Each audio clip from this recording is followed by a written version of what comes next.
Hey everybody, I'm Creed and welcome to Creed Saturday Morning episode 31. Today what I'm working on is cartoon werewolf Fangface from the 70s and 80s.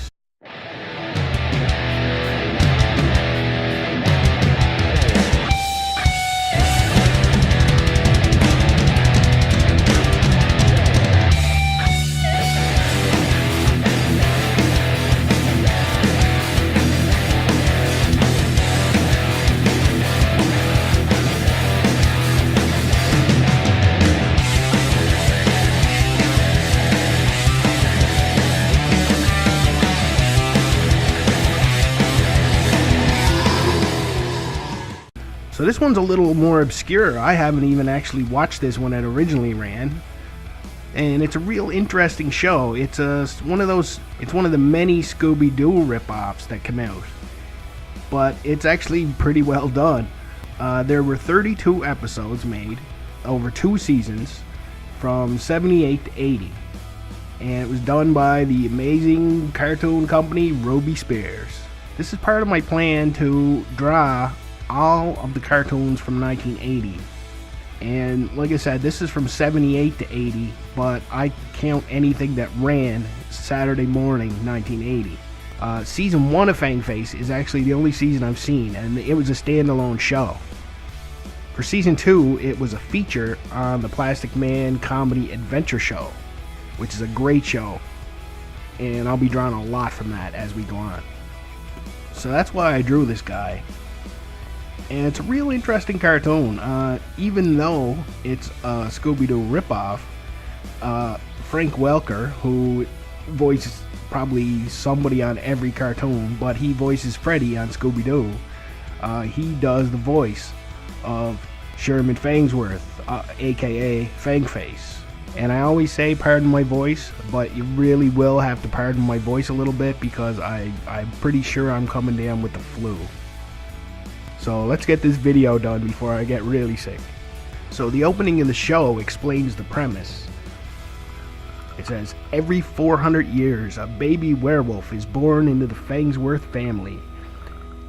And so when the moon shined on little Sherman Fangsworth, he changed into Fangface, a werewolf. Only the sun can change him back to normal. And so little Fangs grew up and teamed up with 3 daring teenagers, Kim, Biff, and Pugsy. And together they find danger, excitement, and adventure. Who can save the day? Who can wrong the rights and right the wrongs? None other than Fangface. So it's really not a bad cartoon. It's weird that Sherman doesn't know he's Fangface. That's a strange kind of thing they have in the show.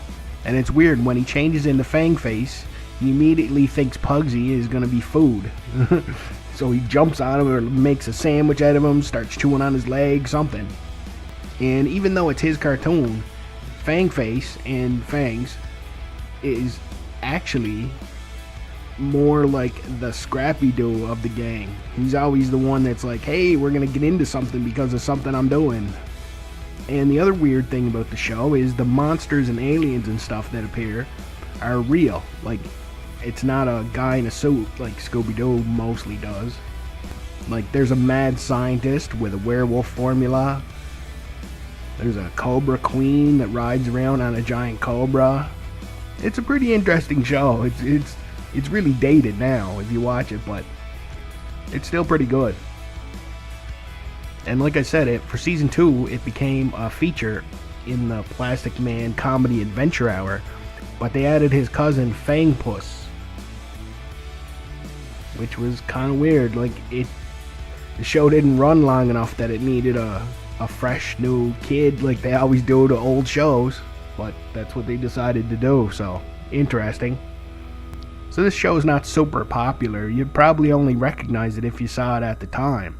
I don't think it's run a lot in reruns, but Fangface is definitely worth putting on here. I like the fact that he's a cartoon werewolf that I didn't know about, and the shows are actually entertaining.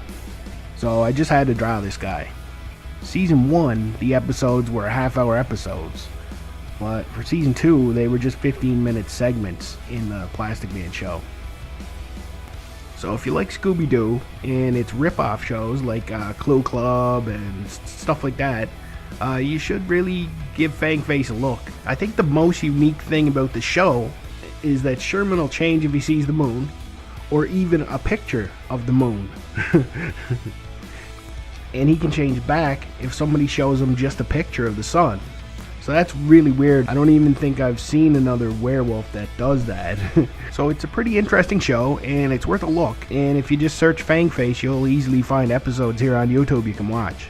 So as always, you never know who I'm going to draw. And Fangface should be sort of at a left field a little bit. But I think he's pretty cool. And I like that there were enough episodes that I could get my reference from a couple of different spots and sort of combine them. Because sometimes if there's a show that, if I'm drawing a guy who was only on one episode or a couple episodes, I pretty much have to find one good reference, and that's pretty much what I work from. And then, you know, I'm just basically drawing the guy from the show. But with this, I drew from a couple different references, and I find you get a better overall look for the character if you can kind of homogenize the whole show into one drawing. At least that's what I try to do. So I've been posting the finalized versions of my first 100 cartoon villains over on my Instagram, and that's just Creed Stonegate on Instagram. Everybody follow me. But I reached a point where I got to 6 of the villains that I lost when a hard drive died on me. So I've actually been digging in and redoing the inks and colors for those, and that's taken me a while. But that's really what I'm working on now, is rebuilding old stuff I lost, which is sort of frustrating and not as cool as drawing new stuff. But it needs to be done if I want that art in any kind of usable form. All I really have is very small, flat version of it that I posted on DeviantArt.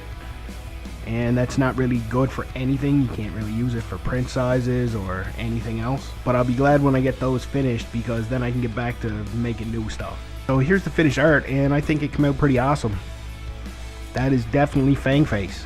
And if you've been following me at all, you know that I draw such a wide range from cartoons that you never know who I'm going to come up with.